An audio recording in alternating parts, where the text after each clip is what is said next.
وتلك القرى أهلكناهم لما ظلموا وجعلنا لمهلكهم موعدا وإذ قال موسى لفتاه لا أبرح حتى أبلغ مجمع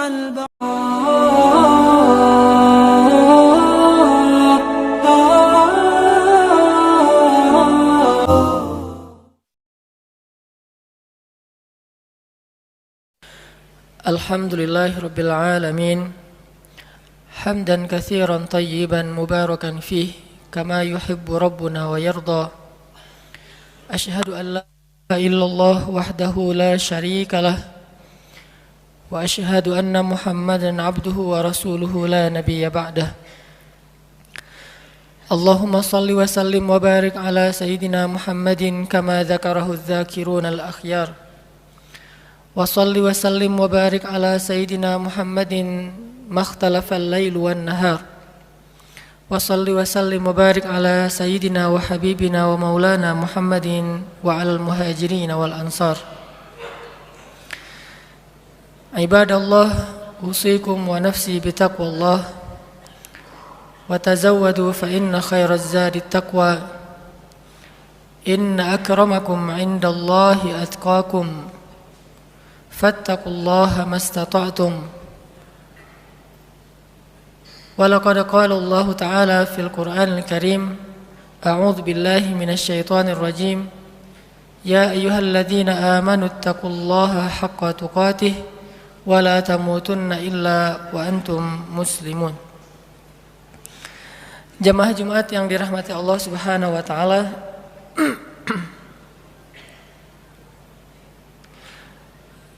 Dalam sebuah hadis yang diriwayatkan oleh Imam At-Tirmidzi, Rasulullah sallallahu alaihi wasallam pernah bersabda,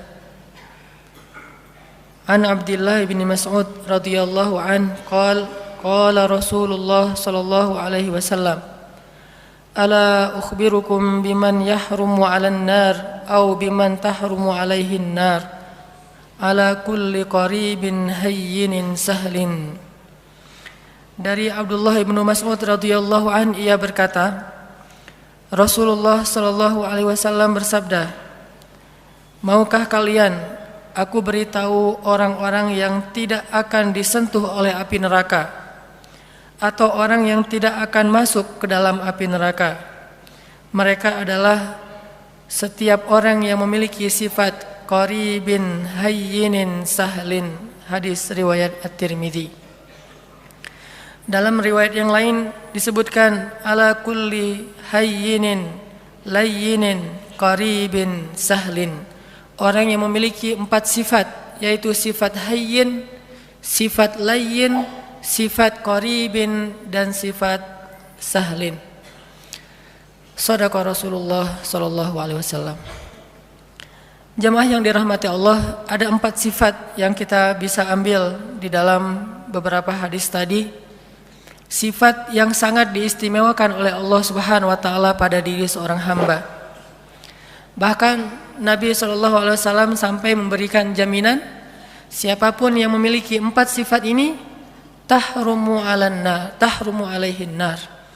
Api neraka tidak akan membakarnya, atau dia tidak akan mungkin masuk ke dalam api neraka. Sifat yang pertama adalah sifat hayyin. Kalau kita membaca di dalam Al-Quran, di antara ayat yang menjelaskan tentang sifat hayyin ini adalah surat Al-Furqan ayat 63. Allah Subhanahu wa taala berfirman, A'udzu billahi minasy syaithanir rajim. Bismillahirrahmanirrahim.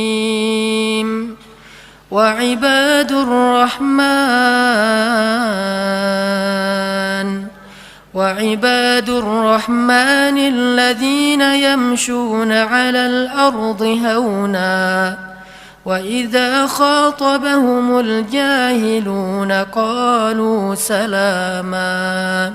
Sadaqallahul azim. Di antara ciri hamba Allah yang dicintai oleh Allah yang Maha Rahman adalah yamshuna 'alal ardi hauna. Orang yang berjalan di muka bumi dalam keadaan haunan atau hayyinan. Haunan atau hayyinan para ulama menerjemahkan adalah orang yang memiliki sifat tawadhu, rendah hati. Dan sifat rendah hati ini adalah sifat dasarnya seorang hamba. Bahkan kalau kita memberi judul terhadap ayat yang pertama turun kepada Nabi SAW, maka ayat yang pertama turun kepada Nabi itu ada dua judul atau dua tema besar. Tema yang pertama adalah tentang kebesaran Allah, dan tema yang kedua adalah tentang kehinaan seorang hamba. Itulah ayat yang pertama turun kepada Nabi. Iqra bismi rabbikal ladzi khalaq. Ini ayat tentang kebesaran Allah. Khalaqal insan min 'alaq. Ini tentang kerendahan makhluk. Atau Iqra wa rabbukal akram. Allah yang maha mulia.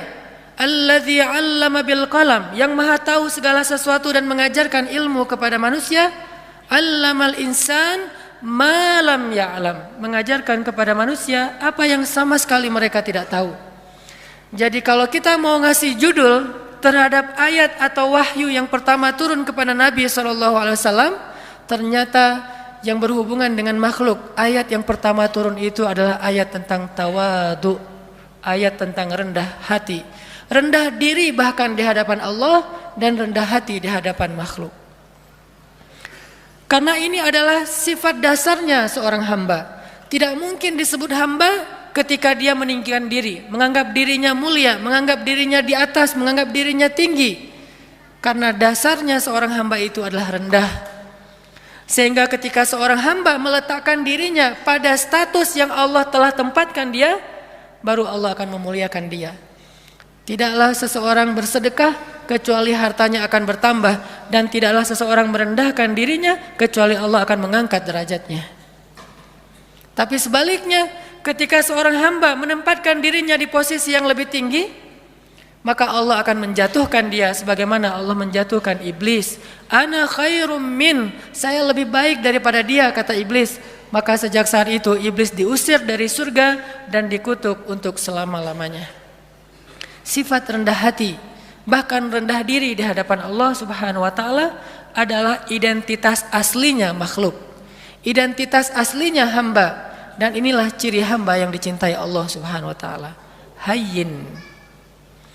Kalau kita belajar kepada Rasulullah sallallahu alaihi wasallam, di antara contoh-contoh bagaimana Nabi menunjukkan hayyinan, sifat tawadhu, rendah hatinya beliau kepada sesama, adalah kisah ketika Nabi sallallahu alaihi wasallam duduk di antara sahabat-sahabat ahlu sufah. Ahlu sufah itu adalah istilah untuk segolongan sahabat yang miskin, yang mereka makan roti dari bahan yang kasar. Rotinya itu kasar dan keras, sehingga kalau ingin dimakan, roti itu harus direndam dulu dengan air baru bisa dimakan, saking kasar dan kerasnya roti ini. Dan dalam bahasa Arab ini diistilahkan dengan qadid. Ketika Nabi duduk di antara para sahabat miskin, lalu mereka menghidangkan roti-roti yang keras di hadapan Nabi, lalu mereka merasa tidak enak hati karena malu kepada Rasulullah, menganggap Rasulullah tidak pantas makan roti seperti yang mereka makan. Apa kata Nabi? Sesungguhnya saya adalah anak seorang perempuan yang biasa makan qadid. Sesungguhnya saya adalah anak seorang perempuan yang biasa makan qadid. Nabi ingin menempatkan dirinya sama dengan yang lain, sehingga yang lain tidak merasa canggung kepada beliau. Dan beliau mengatakan, saya sudah biasa makan makanan seperti ini dari dulu juga, jadi kita sama. Akhirnya para sahabat merasa nyaman makan bersama Rasulullah SAW. Ini namanya hayyin. Tidak mencari perbedaan, tidak menganggap dirinya tidak pantas atau tidak level dengan orang lain, tetapi justru merendahkan diri sehingga menjadi sama dengan orang lain. Bahkan dalam riwayat yang lain yang mungkin ceritanya juga cukup terkenal, walaupun ulama memberikan judul yang berbeda-beda terhadap kisah ini, adalah kisah ketika Nabi bertemu dengan sekelompok penggembala ternak. Dan di Arab pada masa itu yang menggembala ternak rata-rata bukan menggembala ternak pribadinya, bukan miliknya. Biasanya milik orang kaya digembalai oleh orang-orang miskin. Sama kayak Nabi dulu pernah menggembala ternak-ternak orang Mekah, bukan ternak beliau sendiri. Ketika Nabi duduk di antara para penggembala, maka Nabi menyampaikan, tidaklah Allah mengutus seorang Nabi kecuali mereka pernah menggembala ternak. Kenapa Nabi mengatakan ini? Mungkin ada ulama yang memberi judul hadis ini dengan judul tentang karakter building, tentang leadership. Tetapi jangan lupa bahwa angle lain dari kisah ini adalah sesungguhnya Nabi mencari persamaan antara beliau dengan orang di sekelilingnya, bahwa beliau mengatakan tidaklah Allah mengutus seorang Nabi kecuali pernah menggembala ternak, seolah-olah menggembala ternak itu adalah pekerjaan yang mulia dan membuat mereka tidak pesimis, tidak rendah diri di hadapan Nabi SAW. Ini adalah cara-cara cerdas Nabi SAW dalam menyampaikan akhlak, menunjukkan akhlak hayyin, rendah hati di antara para sahabat. Banyak lagi hadis-hadis yang luar biasa, kisah-kisah bagaimana Nabi rendah hati di antara orang lain, di antara para sahabat. Bahkan ketika Nabi SAW berbicara dengan anak kecil, maka Nabi akan jongkok supaya setara ukuran tubuh beliau dengan tubuh anak kecil. Tidak berbicara seolah-olah beliau adalah seorang atasan kepada anak kecil yang bekerja di rumah beliau, seperti Anas bin Malik. Ini bahasa-bahasa hainan, orang-orang yang rendah hati di hadapan makhluk. Dan Allah Subhanahu wa taala seringkali mengingatkan manusia tentang sifat rendah hati dengan cara menyebutkan asal muasal penciptaan manusia. Hampir semua ayat tentang penciptaan manusia ada pesan moral tentang hainan, rendah hati di dalamnya. Tidakkah kalian perhatikan dari apa kalian diciptakan? Ada ayat diciptakan dari tanah, ada ayat diciptakan dari dua manusia, yaitu Adam dan Hawa. Ada ayat yang diciptakan dari setetes air yang hina, ada ayat yang diciptakan dari segumpal darah. Intinya adalah kalian harus tahu diri bahwa kalian sebetulnya bukan siapa-siapa. Allah lah yang telah memberikan kepada kalian kehormatan dan kemuliaan. Intinya adalah rendah hati.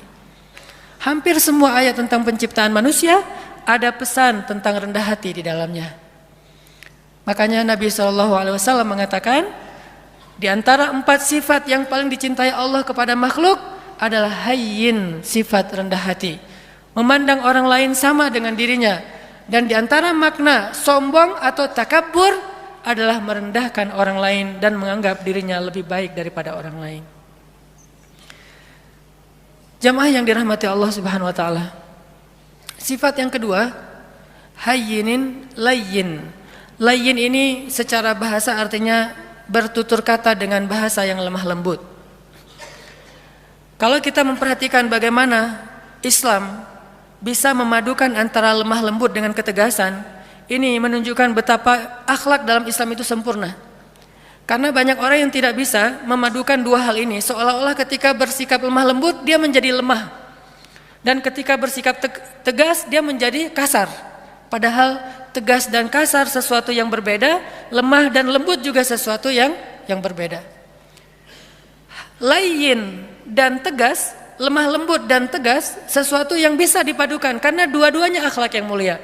Mustahil dua akhlak mulia itu tidak bisa dipadukan, itu mustahil. Yang tidak mungkin dipadukan adalah akhlak mulia dan akhlak yang tercela. Maka kalau ketegasan kita sepakati sebagai akhlak mulia, pasti mungkin sekali untuk memadukan ketegasan dengan sikap lemah lembut. Bahkan salah satu ayat yang cukup jelas mengajarkan kepada kita tentang sikap lemah lembut dalam situasi apapun adalah ayat ketika Allah mentarbiyah, mendidik Musa dan Harun ketika mengutus keduanya untuk berdakwah kepada Firaun. Ketika Allah mengutus Musa dan Harun berdakwah kepada raja yang paling zalim yang pernah hidup di muka bumi, bukan hanya raja yang keras, yang kasar, bahkan raja ini pernah mengaku dirinya sebagai Tuhan. Bukan hanya syirik, tapi dia mengaku sebagai Tuhan. Dia mengatakan, ana rabbukumul a'la, saya adalah Tuhan kalian yang paling tinggi. Ketika Allah mengutus Musa dan Harun untuk berdakwah kepada raja yang paling jahat ini, apa kata Allah? Wa qula lahu qawlan layyinan, dan ucapkanlah kepada dia ucapan yang lembut. Sebelum Musa disuruh untuk merevolusi Fir'aun, maka Musa diperintahkan lebih dulu untuk qula lahu qaulan layyinan. Kenapa Allah katakan demikian? Karena Allah tahu karakter hambanya yang bernama Musa. Kalau Harun mungkin agak tidak terlalu dikhawatirkan akan bersikap kasar, karena Harun pada dasarnya punya sifat lemah lembut. Harun ini kalau di antara para sahabat mirip seperti Abu Bakar, sedangkan Musa mirip seperti Umar. Memang terkenal dengan kerasnya terhadap kebatilan. Sehingga sebelum Musa bersikap keras atau tegas kepada Fir'aun, maka Allah memberi dia briefing, memberi dia nasihat. Qula lahu qaulan layyinan, katakanlah kalian berdua kepada dia ucapan yang lemah lembut. Dan perhatikan juga kisah Ibrahim ketika berdakwah kepada ayahnya. Begitu ayahnya marah-marah kepada Ibrahim, bahkan mengancam akan merajam Ibrahim, apa kata Ibrahim? Qala salamun alaik, sa'astaghfiru laka rabbi, innahu kana bi hafiya. Kata Ibrahim, salam. Nggak apa-apa wahai ayah, aku akan minta ampun untukmu kepada Tuhanku. Sesungguhnya Tuhanku sangat baik kepadaku. Qaulan layyinan, sebelum kalimat-kalimat yang lain. Bahkan Nabi SAW bersabda, sesungguhnya Allah itu maha lembut dan mencintai kelembutan.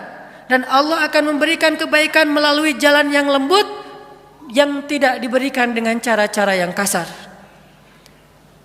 Maka muncullah salah satu kisah yang cukup fenomenal dalam kehidupan Nabi tentang sifat lemah lembut, adalah adegan ketika ada seorang laki-laki Badui buang air kecil di dalam Masjid Nabawi. Ini masjid tersuci nomor 3 di dunia bagi kaum muslimin. Setelah Makkah, nomor 2 bahkan setelah Makkah, kemudian Nabawi, kemudian Masjidil Aqsa.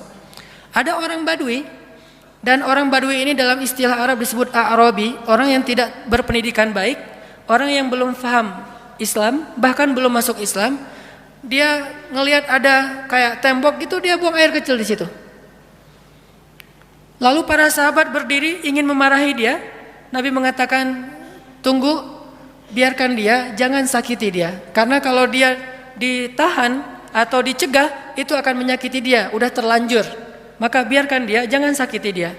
Setelah dia selesai dengan hajatnya, maka Nabi kemudian ingin mengambil air, tetapi para sahabat mendahului beliau dan membersihkan kotoran laki-laki tadi.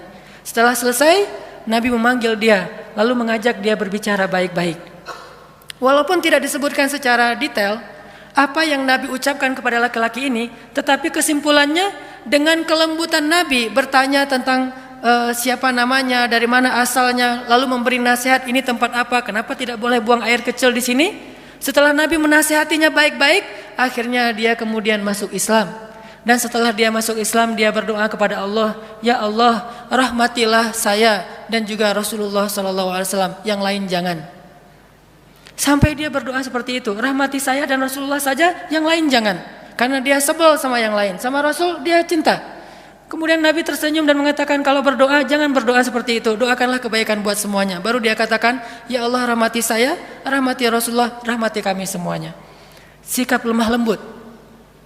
Termasuk juga ada seorang laki-laki di zaman Nabi yang seringkali merencanakan untuk membunuh Nabi SAW. Sampai suatu ketika dia berhasil ditangkap oleh para sahabat, dibawa ke Madinah.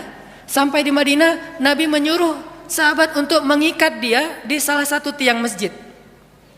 Jadi dulu masjid juga berfungsi sebagai penjara darurat. Dia diikat di tiang masjid. Setiap kali Nabi datang ke masjid, Nabi tersenyum kepada dia dan bertanya, bagaimana kabarmu? Awalnya dia marah, udah tahu diikat, nanya kabar. Terus Nabi datang lagi, dia ditanya, gimana kabarmu hari ini? Gimana kabarmu hari ini? Terus Nabi bertanya. Intinya Nabi menyapa dia walaupun dia musuh. Dan ternyata lama-kelamaan dengan sapaan Nabi yang lembut, tulus, dan senyum Nabi yang luar biasa, akhirnya dia menjawab, baik wahai Muhammad. Bagaimana kabarmu? Baik wahai Muhammad. Lalu Nabi mengatakan, lepaskan ikatan dia. Setelah dilepaskan ikatannya, Nabi bertanya kepada dia, menurutmu apa yang harus kami lakukan kepadamu? Kata dia, kalau engkau mau lepaskan saya akan pulang ke kampung saya, akan saya ambil harta yang banyak, lalu saya berikan kepadamu tebusan terhadap diri saya. Dan peganglah janji saya. Maka Nabi mengatakan, tidak, engkau tidak perlu menebus, engkau bebas. Dia mengatakan, saya bebas? Ya, tapi kalau kamu ingin kembali ke negerimu, mandilah terlebih dahulu. Dia disuruh mandi. Setelah dia selesai mandi, dia diajarkan cara berwudu. Ternyata gara-gara keadaan suci itu Allah menurunkan hidayah ke dalam hatinya, lalu dia masuk Islam. Setelah dia masuk Islam, dia ketemu dengan Rasulullah. Dia mengatakan, sungguh dulu engkau adalah orang yang paling saya benci, maka sekarang engkau adalah orang yang paling saya cintai. Allah mengubah sesuatu dengan sifat lemah lembut yang tidak bisa diubah dengan sifat yang kasar dan keras. Lalu muncul lagi adegan seorang laki-laki di zaman Nabi, Muslim, tapi dia suka minum. Lalu ketika dia dalam keadaan mabuk, dia suka mengganggu orang di jalan. Sehingga ditangkap oleh para sahabat, dihadirkan kepada Nabi. Nabi mengatakan, ikat dia di depan masjid. Lalu Nabi mengatakan, kita akan menghukum dia dengan cara setiap orang yang datang ke masjid mengambil sendalnya dan memukul dia dengan sendal mereka. Setiap masuk masjid, sendal dipegang, pukul. Dan memukulnya pun di bagian yang tidak akan melukai, mungkin di lengannya atau di kakinya. Dipukul lalu masuk ke masjid, supaya dia sadar. Lalu tiba-tiba ada seorang laki-laki, sahabat, memukulnya sambil mencela dengan mengatakan, celaka kamu. Maka Nabi SAW mengatakan, jangan begitu, janganlah engkau membantu syaitan untuk mencelakakan saudaramu. Tegas tetapi tetap menjaga kehormatannya. Sampai Nabi bersabda, kalau kita baca kitab Riyadhus Shalihin ada bab yang khusus masalah ini. Nabi bersabda, jika budak perempuan kalian berzina, maka cambuklah dia, tetapi jangan mencela dia. Kalau dia berzina untuk kedua kalinya, cambuklah dia, tetapi jangan mencela dia. Kalau dia berzina lagi untuk ketiga kalinya, maka juallah dia walau dengan harga seutas tali yang murah, tetapi jangan mencela dia. Dalam Islam tidak ada ruang untuk mencela siapapun. Tetapi hukum, hak agama untuk ditegakkan. Sedangkan celaan bukan bagian dari agama. Ini sikap lemah lembutnya Islam tanpa kehilangan ketegasannya. Kemudian Nabi juga mengatakan tentang bagaimana seorang suami kepada istri. Istausu bin nisa'i khairan fa innal mar'ata khuliqat min dhila wa inna a'wajad dhila a'lah. Perlakukanlah istri kalian dengan lemah lembut, dengan baik, karena sesungguhnya perempuan itu tercipta dari tulang rusuk, dan tulang rusuk yang paling bengkok itu yang atasnya. Jika kalian terlalu kaku, keras, mereka akan patah. Dan jika kalian membiarkan, mereka tetap bengkok. Istausu bin nisa'i khairan. Perlakukan mereka dengan lemah lembut. Ini diantara banyak sekali riwayat-riwayat tentang pentingnya sifat lemah lembut, walaupun bukan berarti tidak ada ketegasan sama sekali. Yang ketiga, setelah hayyinin, rendah hati, layyinin, lemah lembut, ada sahlin. Sahlin itu mudah dan memudahkan. Kalau ke dirinya easy going, kalau ke orang lain itu dia sangat gampang, enjoy gitu, tidak terlalu mempersulit urusan orang lain. Dan saking ingin memudahkan urusan orang lain, Nabi SAW sering kesulitan sendiri. Saking ingin memudahkan urusan orang lain, sampai beliau sering kesulitan sendiri. Di antaranya, suatu saat Nabi sedang berada di pasar, tiba-tiba ada seorang perempuan, kemudian meminta Nabi, hei anak muda, temenin saya belanja. Nggak tahu kalau itu Rasulullah ditemenin sama Nabi, angkat barang-barangnya sampai selesai semuanya, kemudian diantarkan ke rumahnya, sehingga Nabi jadi tidak menyelesaikan hajatnya sendiri demi memudahkan urusan orang lain. Karena Allah berfirman, siapa yang memudahkan urusan saudaranya di dunia, maka Allah mudahkan urusan-urusan dia nanti di akhirat. Dan kita tahu akhirat itu hari ketika urusan akan sangat sulit dan kepayahan. Nabi memudahkan. Bahkan dalam sebuah riwayat yang juga cukup terkenal, suatu pagi Nabi SAW lapar, kemudian beliau datang ke dapur istrinya, membuka-buka, kalau bahasa kita mungkin membuka panci gitu, ingin mencari makanan apa di dapur. Ternyata hari itu Aisyah belum memasak apa-apa, sehingga Nabi ketika lagi buka-buka panci di dapur, tiba-tiba Aisyah muncul. Nabi tidak ingin mempersulit Aisyah, sehingga tiba-tiba Nabi mengatakan, ya Aisyah, hari ini saya berpuasa. Sehingga Aisyah otomatis mengatakan, oh ya sudah kalau gitu sekalian, memang saya hari ini tidak memasak. Bukankah puasa sunnah boleh niat belakangan dengan syarat belum makan apa-apa? Akhirnya Nabi yang tadinya niat tidak puasa gara-gara tidak ada makanan, dan tiba-tiba Aisyah muncul. Dan kalau Nabi sampai ketahuan lagi buka-buka panci, nanti Aisyah terpaksa harus belanja, masak segala macam. untuk memudahkan Aisyah, Nabi mengatakan langsung, Aisyah, hari ini saya berpuasa, sehingga Aisyah tidak perlu merasa bersalah karena tidak memasak hari itu. Lihat bagaimana Nabi memudahkan urusan keluarganya. Bahkan ketika ditanya kepada Aisyah, ya Aisyah, apa yang dilakukan Nabi di rumah? Aisyah mengatakan, Nabi di rumah sibuk menyelesaikan semua urusan istri-istrinya. Jadi Nabi kalau di luar, orang berlomba-lomba menyelesaikan hajat beliau, kalau di rumah beliau justru sibuk dan tidak berhenti untuk menyelesaikan hajat keluarganya, menyelesaikan urusan orang lain, sahlin, memudahkan. Dan Allah Subhanahu wa taala senang memudahkan urusan hamba. Yuridullahu bikumul yusra wala yuridu bikumul usra. Allah ingin memudahkan kalian dan tidak ingin mempersulit kalian. Lalu siapa kita yang ingin mempersulit urusan orang lain? Bahkan Allah saja ingin memudahkan urusan kita. Yang terakhir, jamaah yang dirahmati Allah, sifat yang dicintai Allah dari seorang hamba adalah qaribin. Qaribin ini lalu menjadi bahasa Indonesia karib, artinya dekat, akrab, tidak jaim. Orangnya itu mudah untuk bergaul. Baru kenal dengan dia langsung akrab. Dan juga bukan berarti dia terlalu sok akrab atau caper dan seterusnya, tetapi mudah bergaul dengan dia, tidak ada jarak, tidak membuat orang sungkan. Rasulullah SAW ketemu dengan siapapun, orang itu akan mudah curhat kepada beliau. Bahkan seorang perempuan yang baru kenal beliau dengan nyaman curhat kepada beliau. Datang seorang perempuan mengatakan, ya Rasulullah, bukankah Allah la yastahyi minal haq? Allah tidak malu kalau kita ngomong tentang suatu kebenaran? Kata Nabi, ya. Memangnya ada apa? Kata dia, ya Rasulullah, bagaimana cara membersihkan haid? Seorang perempuan nyaman bertanya itu kepada Rasulullah, dan pasti tidak akan nyaman bertanya itu kepada yang lain. Bagaimana cara membersihkan haid? Nabi mengatakan, ya dibersihkan. Kata dia, ya tapi bagaimana? Kata Nabi, ya dibersihkan. Kata dia, ya tapi bagaimana ya Rasul? Akhirnya Aisyah yang mendengar pertanyaan ini memegang tangannya, membawa dia masuk ke dalam dan dijelaskan secara lebih jelas, lebih detail, karena Nabi tidak mungkin menjelaskan itu kepada yang bukan mahramnya. Tapi intinya di sini betapa seorang perempuan merasa nyaman untuk curhat, menanyakan perihalnya kepada Rasulullah, termasuk sampai turun ayat curhat di dalam Al-Quran. Tahukah kita surat curhat di dalam Al-Quran? Surat curhat itu namanya Al-Mujadalah atau Al-Mujadilah. Kalau kita baca Al-Mujadilah artinya curhat. Kalau kita baca Al-Mujadilah artinya perempuan yang sedang curhat. Sampai turun ayat tentang curhat, seorang perempuan datang kepada Rasulullah dan menanyakan perihal masalah keluarganya kepada Rasulullah SAW. Dan tidak ada orang yang datang kepada Nabi dalam keadaan kecewa. Maka jamaah yang dirahmati Allah Subhanahu wa taala, tunjukkan 4 sifat ini dalam kehidupan sehari-hari kita. Mulai dari keluarga, tetangga, siapapun, bahkan orang yang kadang kita tidak kenal di jalan. Bukankah dengan tersenyum kita bisa mencairkan suasana? Bukankah dengan sedikit mengalah itu tidak akan merugikan kita? Kita adalah muslim, dan sebagai muslim kita punya tanggung jawab untuk memperlihatkan bahwa Islam itu agama yang indah, agama yang terbaik.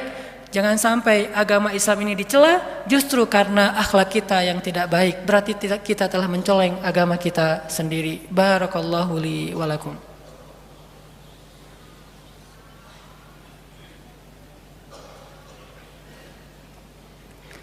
Alhamdulillahirabbil alamin. Asyhadu an la ilaha illallah wa asyhadu anna Muhammadar Rasulullah. Allahumma shalli wa sallim wa barik ala sayyidina wa habibina wa maulana Muhammadin wa ala alihi wa sahbihi ajma'in. Jamaah yang dirahmati Allah Subhanahu wa taala, Allah Subhanahu wa taala berfirman, Bismillahirrahmanirrahim.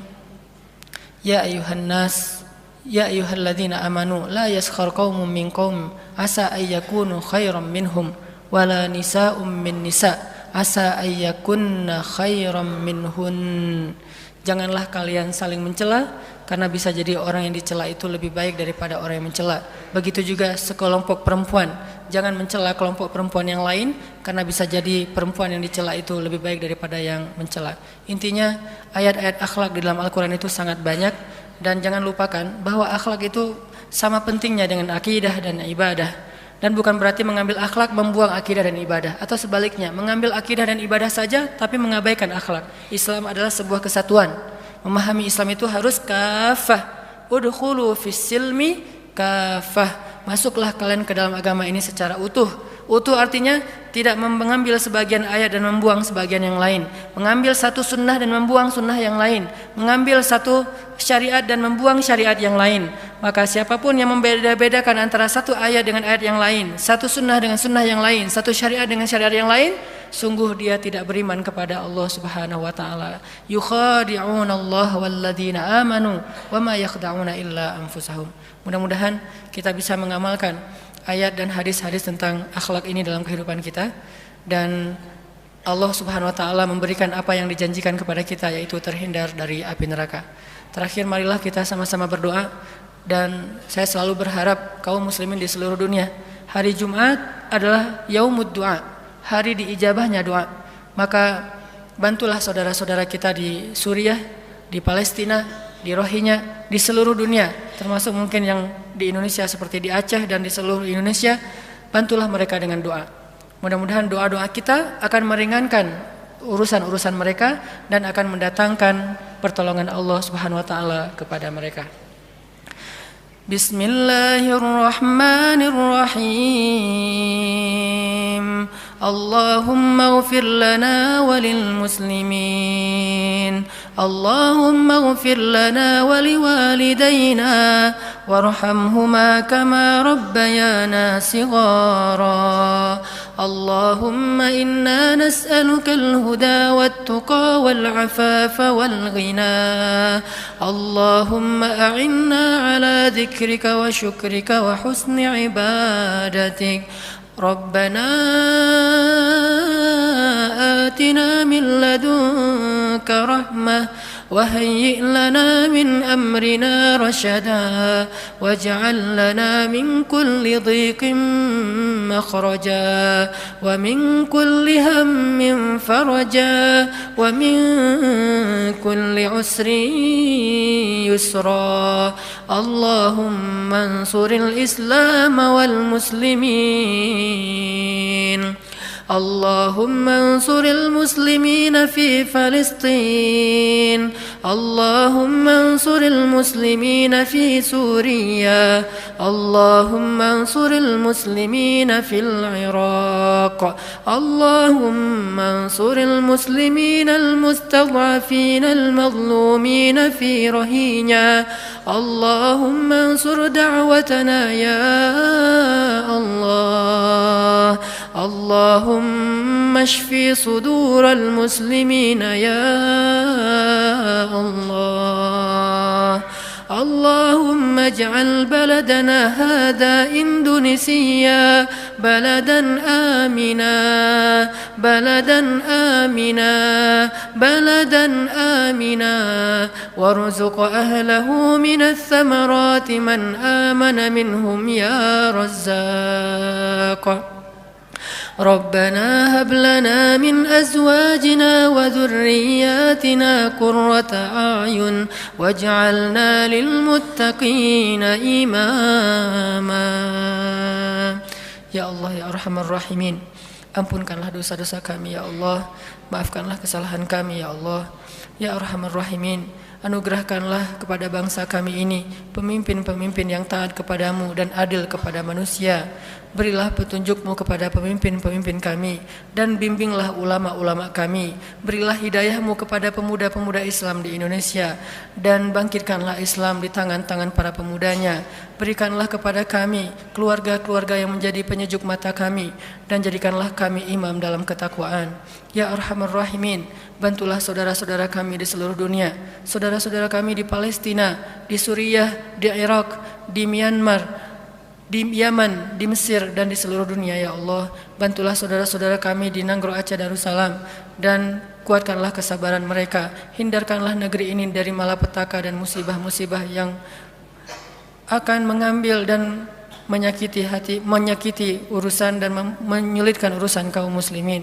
Ya Arhamar Rahimin, satukanlah barisan kaum muslimin, satukanlah hati kaum muslimin. Engkaulah yang menggenggam hati hamba-Mu, tidak ada daya dan upaya kecuali dengan kebesaran-Mu ya Allah. Ya Arhamar Rahimin, Jadikanlah kami termasuk di antara orang-orang yang menolong agamamu. Jangan engkau biarkan kami menjadi orang yang hanya duduk berpangku tangan dan membiarkan agamamu dalam keadaan terlunta-lunta. Ya Arhamar Rahimin, selamatkanlah kami di dunia dan di akhirat. Jauhkan kami dari azab kubur. Berikanlah kepada kami husnul khatimah. Rabbana atina fid dunya hasanah wa fil akhirati hasanah wa qina adzabannar. Qulu qawli hadza wastaghfirullah li wa lakum innahu huwal ghafurur rahim.